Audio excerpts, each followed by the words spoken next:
I made in my mind as a young guy, I wanted to become world class at something. I just had to find out what the something was going to be.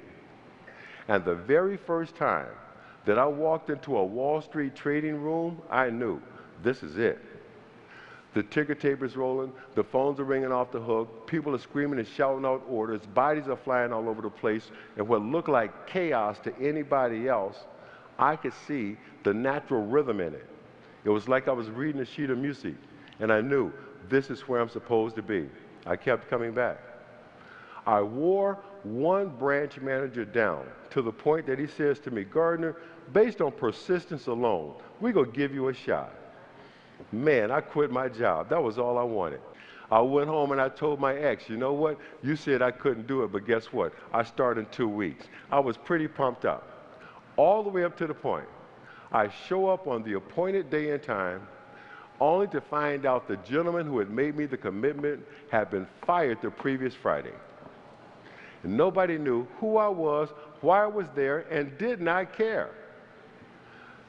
In California, when you quit your job, that means no unemployment insurance, no income, no benefits, and worse than that, the worst thing is now I got to go home and tell this woman I don't have a job. If you don't remember anything else I say here today, remember this. Unemployment will not help your relationship. Somebody know what I'm talking about. I know you do. Think about it. We're a young family. We got a baby. She's a doctor who can't practice. I'm the breadwinner, and I quit my job thinking I'm going to Wall Street. Things got tough at home. Things got tense. I still had one shot left at the street. But before I can play it all the way out, I still got to take care of my family, which meant I did everything legal that I could to take care of my family and still pursue my last shot at the street. I cut grass, hauled rubbish, cleaned basements. I learned roofing. I learned painting. I did everything that I could to take care of my folks and still pursue my last shot at the street. Had a situation at home, things were tense. Had a problem, something happened, probably never happened to anybody in this room but me. I had one of those arguments with my ex that only ended because we both fell asleep. Now, somebody know what I'm talking about. I know you do. We woke up in the morning, everybody's feet hit the floor, and guess what? We went at it again.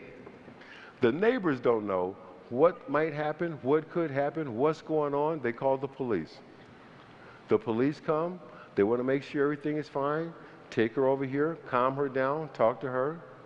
Take me outside, calm me down, talk to me. And one of my friendly Berkeley police officers doing his job says, do you mind if I search your car? No, sir. Go ahead. No problem. Searches the car? Nothing. Then again, doing his job says, well, let me just run this license plate through a computer. That was it. With interest, I had $1,200 in unpaid parking tickets, all of which I had accumulated the previous year trying to interview in downtown San Francisco. Double parking, illegal parking, late to feed a meter. An honest question would be, you knew you had the tickets, why didn't you pay them? Well, you know what? The position I was now in, having to cut grass to put food on the table, every dollar that came in the door, I had to make a decision. I could pay the rent or I could pay the tickets. I did probably what every man in this room would have done. I paid the rent. I was taken to jail. First, last, only time in my life taken to jail for parking tickets. And to show you how a bad day can get worse, all of this happens on a Friday, which means no court until Monday, which also means we cannot hold you in this friendly little downtown Berkeley jail. We need this for our regular weekend customers. I was sent to a place called Santa Rita State Penitentiary, where the most notorious inmate had chopped 23 people to death with an axe. And I'm in here on parking tickets.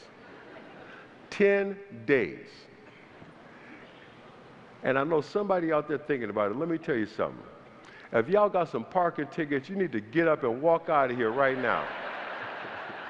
I know you're thinking about it. But for 10 days, All I could think about is, does my little boy know I didn't leave him like my father left me? Does my son know I can't be there because of the circumstances? What's my ex say when my little boy looks at her and says, "Where's Papa?" I was the first thing this boy saw when he came into the world. I was the first thing he saw every morning. I was the last thing he saw every night. And if you've never been forcefully separated from your child, that's an experience that I will pray you never have. Something more pressing was happening. My last shot at Wall Street, my last opportunity was set up the day before I'm to be released from prison. Something happened and nothing or anyone will ever convince me it was anything other than the hand of God. There was a telephone and there was a prison guard. And I said to this guard, I got this one opportunity to work at one of the finest firms on Wall Street. I've been pursuing this for 1 year. I've got to reschedule this one appointment. Will you please let me make this call? No hesitation, without thinking. The guy dials the number and hands me the handset and the cord behind the bars. And the conversation is brief and to the point. "Mr. Costello, hey, it's Chris Gardner. Something has come up. Can we reschedule? Blah, blah, blah. Set it up day after tomorrow. Beautiful." You ever know something in your gut? I'm released from prison. State of California satisfied.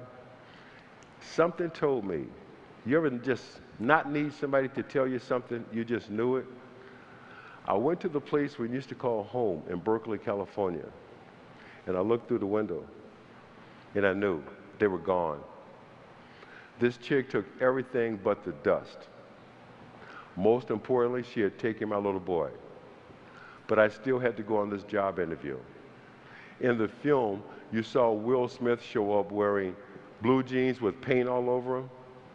I wasn't just wearing blue jeans, I was wearing bell-bottom blue jeans.